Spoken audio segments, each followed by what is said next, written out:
దయచేసి అందరూ ఆ ఎలక్ట్రికల్ లైట్స్ అన్నీ ఉన్నాయి, ఎలక్ట్రికల్ కనెక్షన్స్ ఉన్నాయి.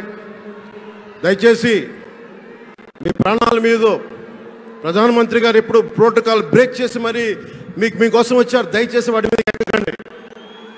సభ సజావుగా జరగాలి, మీరు క్షేమంగా ఇంటికి వెళ్ళాలని ప్రధానమంత్రి మోదీ గారు కోరుకుంటూ మరి సభ కంటే ముందు వచ్చారు. ఆయన మాట్లాడగల సమయం కంటే కూడా ముందు వచ్చారు మీకోసం. దయచేసి బాబు మీరు కూడా దిగిపోయింది అక్కడి నుంచి, ఆ టవర్ నుంచి దిగిపోమ్మా. నువ్వు కూడా దిగిపో, 6 నుంచి ఒక్క దిగిపో, దిగిపో దిగిపో దిగాలి.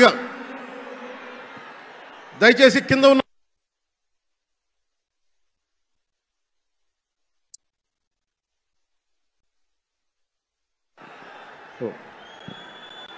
చుట్టుపక్కల ఎవరైనా టవర్స్ మీద ఎక్కుతాను దయచేసి డిస్కరేజ్ చేయండి.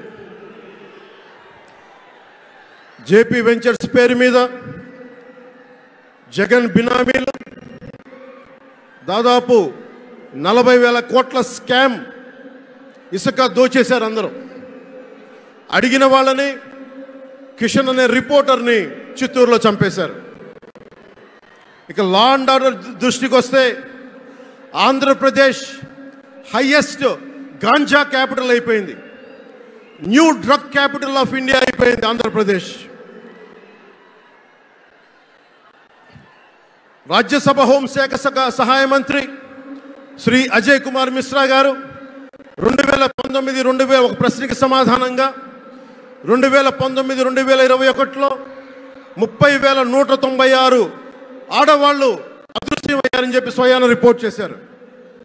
7,918 మంది 18 ఏళ్లలోపు యువతులు, 22,278 మంది 18 ఏళ్ల దాటిన యువతులు. దీనికి ఒక్క స్పందన లేదు ఈ ప్రభుత్వం నుంచి. ఒకవైపు ఆత్మనిర్భర్ భారత్గా, సెల్ఫ్ రిలయంట్ భారత్గా ఎక్కడి నుంచో విదేశాల నుంచి వచ్చిన సంస్థలు భారతదేశానికి వస్తుంటే ఆంధ్రప్రదేశ్కి రావాల్సిన సంస్థలు పారిపోతూ ఉన్నాయి. 2,200 కోట్ల పెట్టుబడితో సంస్థ హైదరాబాద్ తరలిపోయింది. Amara Raja, Franklin Templeton, Reliance electric unit ఇవన్నీ ఈరోజు వెళ్ళిపోయినాయి ఆంధ్రప్రదేశ్ నుంచి.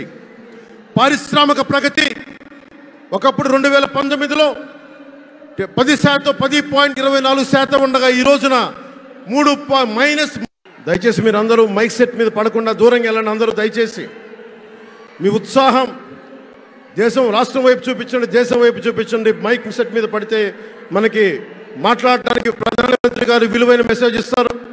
దానికోసం మైక్ మీద పడకుండా, కన్సోల్ మీద పడకుండా దయచేసి అందరూ అక్కడున్న యువకులు అందరూ దయచేసి ఒత్తిడి చేయకుండా వెనక్కి వెళ్ళండి. ఆంధ్రప్రదేశ్ నెగిటివ్ గ్రోత్ పోతా ఉంది. మా మీద తెలుసు, వైజాగ్లో ఇన్సిడెంట్లు కానీ ప్రతిపక్ష నాయకుల మీద ఎలాంటి దాడులు చేశారో, బీజేపీ కార్యకర్తల్ని పొట్టల్లో కత్తులు గుచ్చి పేగులు బయటికి తీశారు వైసీపీ నాయకులు. వైఎస్ వివేకానంద రెడ్డి గారిని మర్డర్ చేయించిన ప్రభుత్వం ఇది.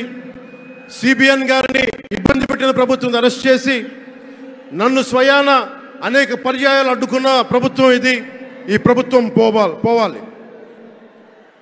ఈ ప్రభుత్వం పోవాలంటే ఒకటే, డబ్బులు పెరిగిపోయిన జగన్కి ఎవరు అడ్డు ఆపు లేరు, నేను ఏదైనా చేయగలను అనుకుంటున్నాడు. రావణాసురుడు కూడా ఒకటే అనుకున్నాడు, నా చుట్టూ బంగారంతో కట్టిన లంక ఉంది, వజ్రాలతో వైడూర్యాలతో ఉన్న పుష్పక విమానం ఉంది, ధీరులు సూరులు మంది మార్బలం ఉన్నారు అనుకున్నాడు. నన్నేం చేయగలడు అనుకున్నాడు. నార చీర కట్టుకొని నేల మీద నిలబడి శ్రీరాముడు బాణంతో చంపేశాడు. రాష్ట్రాన్ని రావణ కాష్టం చేసిన